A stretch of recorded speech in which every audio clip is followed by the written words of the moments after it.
สบายดีพ่อแม่พี่น้อง แล้วก็สวัสดีค่ะทางประเทศไทยข้อยมีชื่อว่านางมิลินมื้อนี้ข้อยสิมาเล่าประสบการณ์ให้ทุกคนได้รับรู้รับฟังกันไปข้อยมาใช้บริการสะพานแห่งที่5แล้วก็วันที่5เดือนมกราช่วงปีใหม่ที่ผ่านมานี้ข้อยสิมาเล่าประสบการณ์ให้ฟังว่าเรื่องมันเป็นมาจั่งใด ที่แรกๆข้อยว่าสิไปใช้บริการอยู่ท่าเรือหรือท่าเรือคือเก่าแต่ว่าท่าเรือบ่เปิดวันที่5ข้อยก็เลยได้กลับรถมาใช้บริการสะพานแห่งที่5สะพานใหม่ระหว่างปากซันบึงกาฬข้อยมาฮอดท่าสะพานประมาณช่วง11โมงเกือบ12โมง11โมงครึ่งเนาะ12โมงข้อยมานั่งท่ารถเมล์ระหว่างไทยลาวมันมีรถเมล์ลาวกับรถเมล์ไทย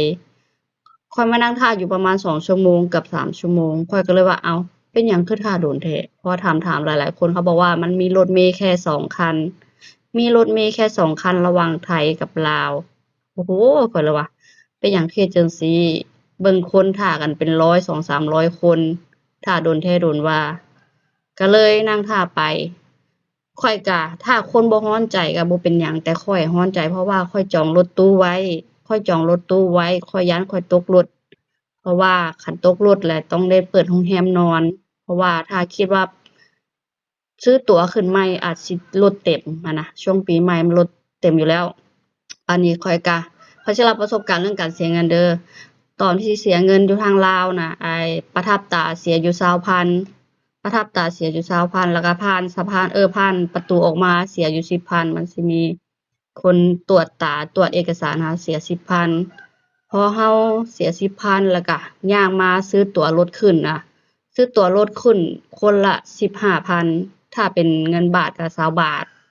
ส่วนน้ำดื่มอิหยังน่ะข้อยว่ามันแพงไปหรือเข้าห้องน้ำก็แพงเด้อเข้าห้องน้ำหั้นน่ะ5,000ส่วนซื้อน้ำดื่มน่ะ15,000ตุกละ15ตุกละ10,000เว้าผิดขอโทษเด้อตุกละ10,000น้ำดื่มแล้วก็นั่งท่ารถไป2-3ชั่วโมงข้อยร้อนใจขนาดข้อยแบบโอ๊ย